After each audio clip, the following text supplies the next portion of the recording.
আল্লাহর প্রশংসা করে করে কোনোদিন শেষ করা যাবে? এজন্য কখনোই যেন অভিযোগ না করি আল্লাহর কাছে, কমপ্লেইন যেন না করি। Instead of complaining we should praise more and more. বেশি বেশি প্রশংসা করতে হবে, অভিযোগ করা যাবে না। অনেকের অনেক দুঃখ, অভিযোগ, জাল্লা আমার এটা দিল না, ওইটা দিল না, আমার পাশে সে বড় হয়ে গেল, ও চাকরি পেয়ে গেল, ও ব্যবসায় উন্নতি করলো, ও ভিসা পাইলো, আমি পাইলাম না। আফসোস, ও আফসোস করতে করতে মরবে, ঠিক কিনা? আর প্রশংসা যে করবে তাকে নেয়ামতের বাড়ি ধারা আরো বাড়িয়ে দিবে কে? এজন্য আফসোস করব না, প্রশংসা করব, অভিযোগ করব না, শুকরিয়া করব। আল্লাহ অনেক দিয়েছে, ঠিক কিনা? আপনারা শেখ সাদি রাহিমাহুল্লাহর নাম শুনে থাকবেন। বালাগাল উলা বিকামালিহি কাশাফাদ দুজা বিজামালিহি, এই কবিতা লিখে উনি বিখ্যাত হয়েছিলেন। উনি পার্সিয়ান পয়েট, ইরানি একজন কবি। তো ওনার একবার আর্থিক সমস্যা যাচ্ছিল, দৈন্যতা যাচ্ছিল, টাকা পয়সা ছিল না, ফলে ওনার পায়ে দেওয়ার মতো জুতা ছিল না। তো খুব আফসোস করতেছে, হায়রে আমি এত বড় কবি, আমার পায়ে দেওয়ার মতো জুতা নাই। আফসোস করে ঘর থেকে বের হলেন, দেখলেন এক ভিক্ষুক ভিক্ষা করছে, ওর পাই নাই। কি নাই? আর কবি সাহেবের কি নাই? ওনার জুতা নাই, এজন্য দুঃখ।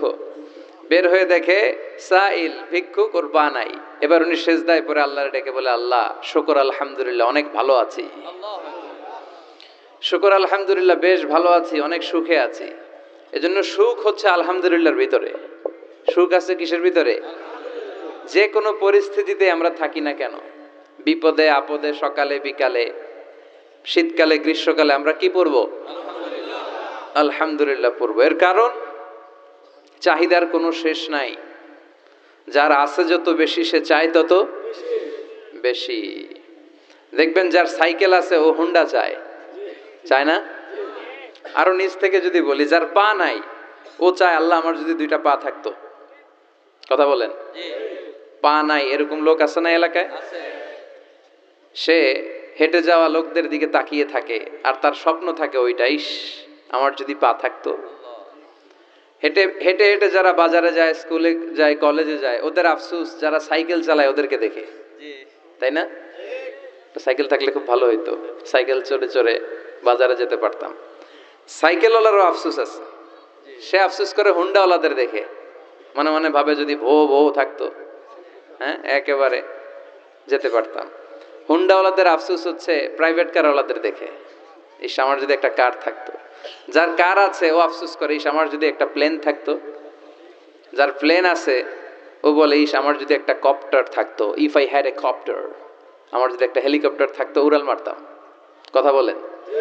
তাহলে এই চাহিদার, ডিমান্ডের, হিউম্যান ডিমান্ডসের কোনো শেষ আছে?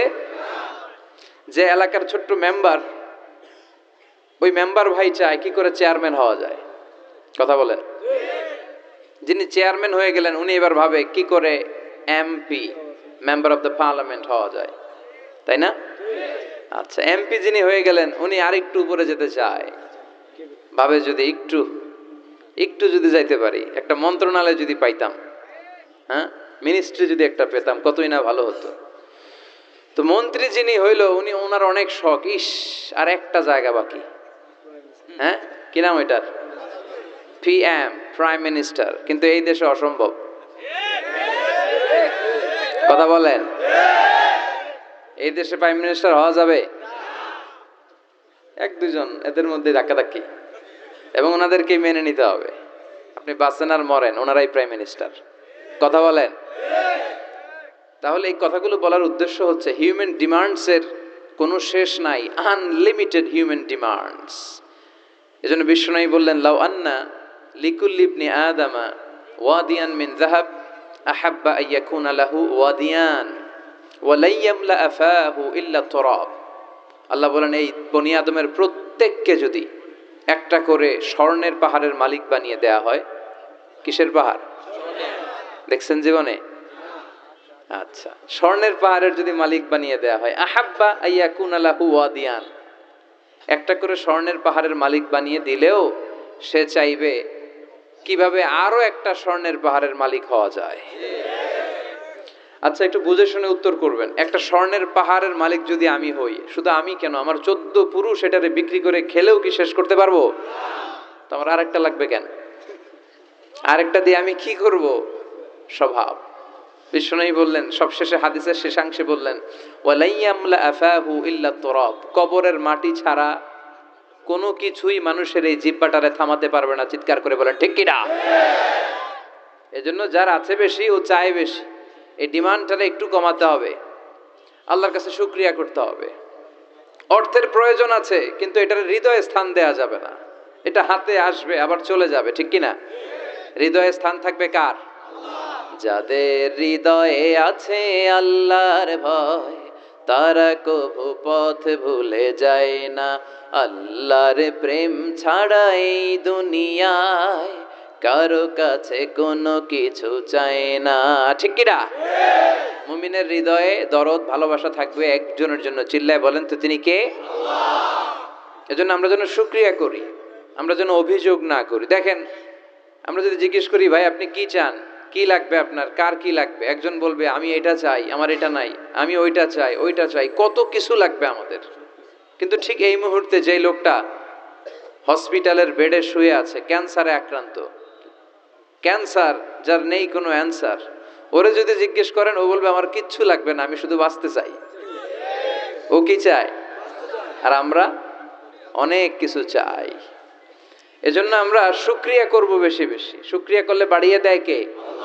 বিশ্বনবী দোয়া করতেন, আল্লাহুম্মা জাআলনি সাবুরা ওয়া জাআলনি শাকুরা ওয়া জাআলনি ফি আইনি সাগীরা ওয়া ফি আয়ুনিন নাসি কাবীরা। আল্লাহ আপনি আমারে ধৈর্যশীল বানান, আপনি আমারে শুকরগুজার বান্দা বানান। আল্লাহ আমার চোখে আপনি আমারে ছোট বানান, গোটা বিশ্বের মানুষের চোখে আপনি আমারে বড় বানান।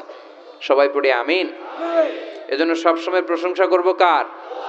কম কম না বেশি বেশি? সবসময় শুকরিয়া করতে রাজি আছি তো? আল্লাহ সব সময় যেন আমরা তোমার শুকরিয়া করতে পারি, তুমি তৌফিক দাও। আরো জোরে পড়বো সবাই আমিন। আড়াইবাড়ি দরবার শরীফের পীরে কামেল আল্লামা মোহাম্মদ গোলাম হাক্কানি রাহিমাহুল্লাহ, আল্লাহ ওনার কবরটাকে তুমি নূর দিয়ে পরিপূর্ণ করো। আল্লামা মোহাম্মদ গোলাম হাক্কানি রাহিমাহুল্লাহ কমপ্লেক্সের শুভ উদ্বোধন ও তাফসিরুল কোরআনের প্রোগ্রাম। স্থান হচ্ছে মেটংঘর ভুইয়াবাড়ি প্রাঙ্গণ, থানা হচ্ছে বাঙ্গোরা বাজার, উপজেলা মুরাদনগর, জেলা কুমিল্লা। আপনারা শুনেছেন যে আমার দাদার বাড়ি এখানে মুরাদনগরে পরমতলাতে।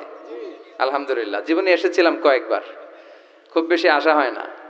আমার জন্ম হয়েছে আবার ঢাকায়, ঢাকার ডেমরা থানায়। আমার জন্মের অনেক আগ থেকেই আব্বা আম্মা ওইখানে থাকে, ফলে আমি হয়ে গেছি ঢাকাইয়া।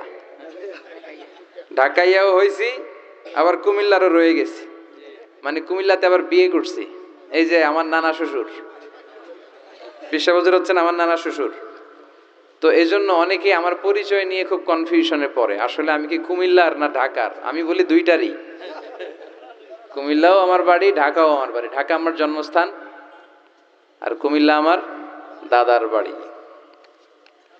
আজকের এই প্রোগ্রামের সভাপতি হচ্ছেন আল্লামা মোহাম্মদ গোলাম সারোয়ার সাইদি, পীর সাহেব আড়াইবাড়ি দরবার শরীফ ও অধ্যক্ষ আড়াইবাড়ি ইসলামিয়া সাইদিয়া কামিল মাদ্রাসা। আমার মাথার তাজ, মুহতারামি ওয়া মুকাররামি, আমার প্রিয় নানা ভাই চমৎকার কথা বলছিলেন, খুব গুছিয়ে কথা বলেন, অল্প কথা বলেন, বেশি বলেন না, কিন্তু যেখানে বলা দরকার ওইটাই বলেন, যা বলা দরকার তাই বলেন, ঠিক কিনা?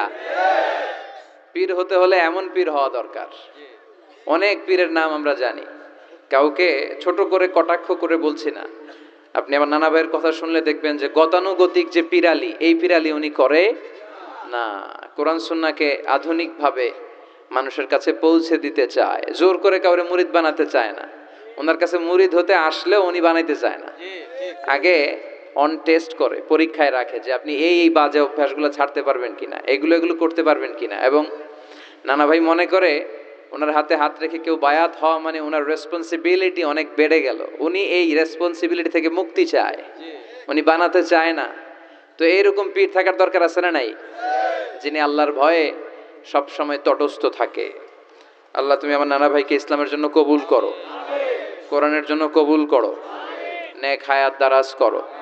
কোরআন সুন্নাহর কথাগুলো তিনি যেমনভাবে প্রকাশ করে যাচ্ছেন, আমরণ যেন আপসহীনভাবে কোরআন সুন্নাহর কথা প্রকাশ করতে পারে। আল্লাহ তুমি তৌফিক দাও। আল্লাহর কাছে কামনা করছি যে অল্প কিছু সময় আমরা কথা শুনবো, সরাসরি কোরআন থেকে শুনবো, পড়ি ইনশাআল্লাহ। কোরআন থেকে কথা শোনার সবচেয়ে বড় একটা ফজিলত হচ্ছে এই কথার মধ্যে কোনো গোজামিল নাই, কোনো ভুল নাই, কোনো সন্দেহ নাই। চিল্লায় বলেন ঠিক কিনা? এবং কেউ কি এই কোরআনের ব্যাপারে কোনো সন্দেহ, কোনো ভুল, কোনো ইনকনসিস্টেন্সি প্রমাণ দিতে পেরেছে? পারে নাই, পারবেও না। This is the book whereof there is no doubt, no suspicion in it, and a guidance to those who are muttaqin. আল্লাহ বললেন যালিকাল কিতাব লা রাইবা ফি হুদাল লিল মুত্তাকিন। এটা এমন বই যে বইয়ে কোনো ভুল নাই, কোনো সন্দেহ নাই, এবং মুত্তাকিনদের জন্য হেদায়েতের গাইড বুক করে এই বইটারে পাঠালো কে? আল্লাহ। এজন্য এই বইটা আমরা বুক সেলফের একেবারে উপরের তাকে রাখবো, যাতে ধুলা বালি আর মাকড়সার বাসা এটা ময়লা হয়ে থাকে। হ্যাঁ, কোথায় রাখবেন? একেবারে হাতের কাছে রাখবো, হাতের কাছে রাখবো। পৃথিবীর সবচাইতে নন্দিত এই কিতাবটা আজকে সবচাইতে বেশি নিগৃহীত, উপেক্ষিত। বুক সেলফে রাখে, তাও একেবারে উপরের তাকে, কারণ বছরে 1-2 বার কামে লাগে। কেউ মরলে, কথা বলেন, মারা গেছে, এখন সামনে বসে বসে কোরআন তেলাওয়াত করতে হবে। কোরআন এসেছে জীবিত মানুষদের জন্য। কোরআন নিজেও জীবিত কিতাব, আলোকিত করেও জীবিতদেরকে। চিল্লায় বলেন ঠিক কিনা? কিতাবুন হাই, জীবিত কিতাব, ওয়াকিং এনসাইক্লোপিডিয়া, চলমান বিশ্বকোষ। যাই জিজ্ঞেস করবেন তথ্যের সম্ভার, তথ্য উপাত্ত আর ইনফরমেশন এই কোরআনের ভেতরে আছে না নাই? মানব সমস্যার সব সমাধান আছে। এজন্য এই বইটাকে বলা হয় দ্য প্রবলেম সলভিং মেথোডোলজি। এই কোরআন আপনার সব প্রবলেমকে সলভ করে দেয়। It's not a problem creating methodology. এটা জীবনের কোথাও সমস্যা বাধায় না। কোরআন কোথাও সমস্যা লাগায়? কথা বলেন, জট লাগায় নাকি জট খুলে দেয়? আলহামদুলিল্লাহ পড়েন। এজন্য কোরআনের সাথে যেন আমরা সম্পর্ক বাড়াই। We should increase the attachment with the holy book Quran. যতই সম্পর্ক বাড়াবেন আপনার মর্যাদা বাড়াবে কে? আল্লাহ। সম্মানিত ভাইরা, খেয়াল করে বুঝবেন, সাইয়েদনা জিবরিল আলাইহিস সালাম এই কোরআন নিয়ে পৃথিবীতে এসেছিল, তাই তিনি হয়েছেন শ্রেষ্ঠতম ফেরেশতা। রমাদান আল মুবারকে আল্লাহ তাআলা এই কোরআনকে নাজিল করেছে, তাই রমাদান হয়েছে শ্রেষ্ঠতম মাস। বিশ্বনবীর উপর আল্লাহ তাআলা এই কোরআন নাজিল করেছেন, তাই তিনি হয়েছেন বিশ্বনবী। আমরাও যদি এই কোরআনের সাথে সম্পর্ক লাগাই, আমাদের মর্যাদাও এরকম আকাশচুম্বী করে দিবে কে? আল্লাহ। এজন্য কোরআনের সাথে অ্যাটাচমেন্ট বাড়ানোর দরকার আছে না নাই? প্রতিদিন যেন আমরা কোরআন তেলাওয়াত করি, প্রতিদিন যেন কোরআনের বঙ্গানুবাদ পড়ি। যা বলার সব বলা হয়েছে, নতুন করে আল্লাহ কিছু বলবে না। এজন্য কোরআন থেকে নূর নিয়ে যেন আমরা নিজেদেরকে আলোকিত করি। কোরআনের একটা নাম হচ্ছে নূর, একটা নাম কি? লিতুখরিজান নাস মিনাজ যুলুমাতি ইলান নূর। এই কোরআনকে আমি পাঠিয়েছি অন্ধকারাচ্ছন্ন মানুষগুলোকে আলোর পথে নিয়ে যাবার জন্য। কোরআন মানুষকে আলোকিত করে, কোরআন মানুষকে জাহালাত বা অন্ধকার শিক্ষা দেয় না। এজন্য আসুন কোরআনের সাথে সম্পর্ক বাড়াই এবং নিজেদেরকে আলোকিত করি। আর এই কোরআনের যেখান দিয়েই আমরা কথা শুনি না কেন, আছে নাই? লা তুহসা আজাইবুহু ওয়ালা তাবলা গরাইবুহু ফিহি মাসাবিহুল হুদা ওয়া মানারুল হিকমা। কোরআনের আশ্চর্যান্বিতার কোনো শেষ নাই, কোনো শেষ নাই। যতই পড়বেন ততই আশ্চর্য হবেন। সুবহানাল্লাহ পড়বেন না? ওয়ালা তাবলা গরাইবুহু, এটা কখনো পুরাতন হবে না, জীর্ণ শীর্ণ হবে না। সূরা ফাতিহা যারা আমরা পড়েছি লক্ষ লক্ষ বার, যাদের বয়স 50 কিংবা 60, কত লক্ষ বার সূরা ফাতিহা পড়েছি, কোনো হিসাব আছে? তারপরেও কোনোদিন কি মনে হয়েছে যে সূরা ফাতিহাটা পুরান পুরান লাগে? 60 বছর ধরে সূরা ফাতিহা দিয়ে শুরু করছি নামাজ, কালকে থেকে কুল হুয়াল্লাহ দিয়ে শুরু করব, এরকম কেউ বলে? কোরআন পুরান লাগে? চির নতুন, এভারগ্রিন, সবুজ, চির সবুজ, চির নতুন। এটা কখনো পুরাতন হয় না। ফিহি মাসাবিহুল হুদা, কোরআনে আছে হেদায়েতের মশাল। ও মানারুল হিকমা, আর কোরআন হচ্ছে বিজ্ঞানের সুউচ্চ মিনার। কোরআনের ভিতরে বিজ্ঞানের তথ্য উপাত্ত আছে না নাই? আপনি কোরআনে বর্ণিত cosmic symbols, natural phenomena, scientific indications গুলো যদি পড়েন আপনি অবাক হবেন, কপাল ঘষে ঘষে আল্লাহর সিজদা দিবেন, ঠিক কি না? এজন্য আসুন কোরআনের সাথে সম্পর্ক বাড়াই। প্রতিদিন কোরআন পড়ব, ধীরস্থির ভাবে পড়ব। ওয়ারাত্তিলিল কোরআনা তারতিলা। আনাস রাদিয়াল্লাহু তাআলা আনহুকে জিজ্ঞেস করা হলো, আনাস, আল্লাহ রাসূলের কাইফা কানা কিরাআতু রাসূলিল্লাহ, আল্লাহ রাসূলের কিরাত কেমন ছিল? তিনি বললেন কানাত মাদ্দান, আল্লাহ রাসূল সাল্লাল্লাহু আলাইহি ওয়াসাল্লাম টেনে টেনে তেলাওয়াত করতেন। টেনে টেনে তেলাওয়াত করতেন। এই যে একটু আগে তেলাওয়াত হচ্ছিল সূরাতুল মুলকের, কত সুন্দর টেনে টেনে সে পড়েছে। এইভাবে বিষ্ণু ইসলাম টেনে টেনে পড়তেন।